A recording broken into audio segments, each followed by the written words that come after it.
తెలివి కథ.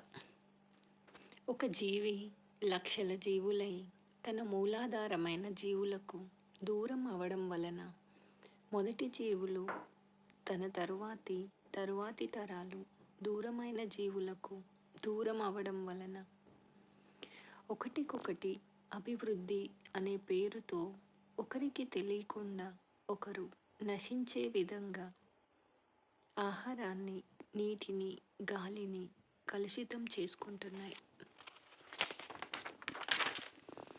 దీనికి పరిష్కారం ఒక్కటే.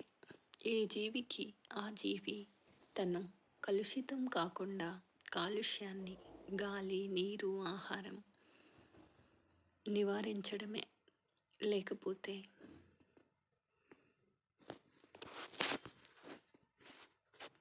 Thank you.